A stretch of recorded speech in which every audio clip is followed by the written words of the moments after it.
Hai teman-teman, hari ini kita akan belajar 3 tahap utama bagaimana komputer bekerja. Siap? Input, proses, dan output adalah 3 tahapan utama yang disebut IPO. Cara kerja sistematis memecahkan masalah. Ini adalah cara kerja sistematis komputer untuk memecahkan masalah, selalu berurutan dari awal sampai akhir. Tahap pertama adalah input atau masukan, yaitu semua data atau informasi yang kita masukkan ke dalam sistem. Dalam coding, contoh inputnya adalah ketika kita menekan tombol start pada sebuah game yang akan dimainkan. Tahap kedua adalah proses, yaitu ketika sistem bekerja berdasarkan semua aturan yang sudah kita tentukan sebelumnya. Dalam coding, proses terjadi saat program menjalankan perintah, seperti karakter yang harus berjalan ke kanan. Tahap ketiga adalah output atau luaran, yaitu hasil akhir yang keluar setelah proses sistem selesai dilakukan. Dalam coding, hasilnya adalah ketika karakter di aplikasi betul-betul bergerak ke kanan sesuai perintah yang diberikan. Mari kita lihat contoh paling mudahnya di kehidupan sehari-hari. Kita ambil contoh menggunakan mesin cuci. Di mesin cuci, inputnya adalah baju kotor, deterjen, air, dan kita menekan tombol start. Semua data yang masuk ini, seperti jenis pencucian yang kamu pilih, adalah masukan untuk sistem mesin cuci. Setelah input, mesin akan memulai proses, yaitu membaca perintah dan mengatur air serta kecepatan putaran. Mesin ini akan mengaduk baju kotor dan deterjen. Inilah yang disebut langkah mencuci atau proses inti. Prosesnya adalah ketika mesin bekerja, mengaduk, mencuci, membilas, hingga mengeringkan baju kita. Hasil akhirnya atau output adalah baju kita yang sudah bersih, wangi, dan cukup kering, siap dipakai. Jadi kita lihat ya, kotor itu input, mencuci itu proses, dan bersih itu adalah outputnya. Sempurna! Mari kita coba contoh lain yang lebih seru. Bagaimana komputer bekerja saat kita membuat jus buah segar. Inputnya adalah buah-buahan yang ingin kamu masukkan, seperti buah kiwi dan semangka yang manis. Input kedua adalah perintahmu, yaitu ketika kamu menekan tombol on pada blender untuk menyalakannya sekarang. Blender menerima input buah dan perintah on.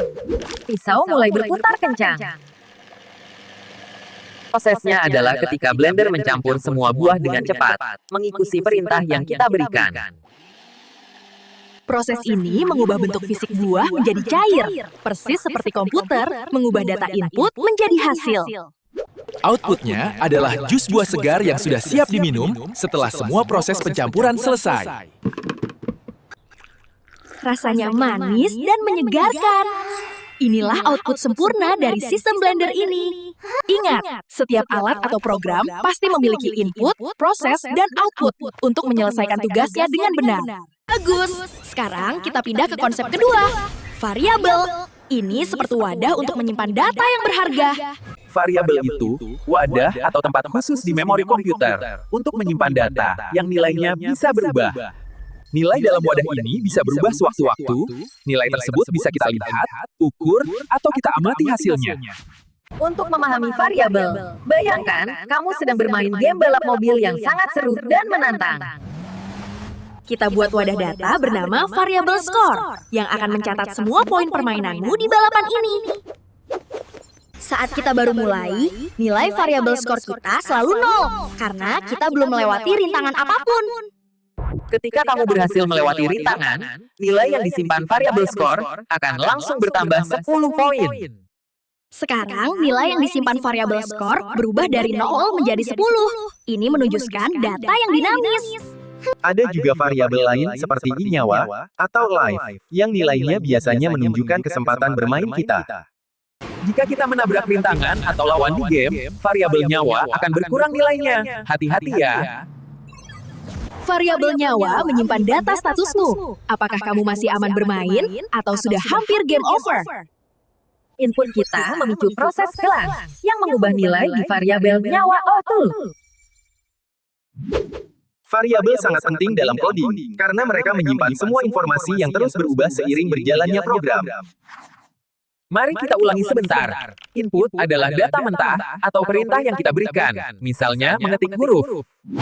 Proses adalah kerja otak komputer yang menjalankan perintah dan memproses data sesuai aturan, seperti perhitungan matematika. Output adalah hasil yang dikeluarkan komputer setelah diproses, seperti tulisan yang muncul di layar monitor ini. Variabel ada di dalam proses. Tugasnya menyimpan nilai data yang terus berubah sebelum menjadi hasil output akhir.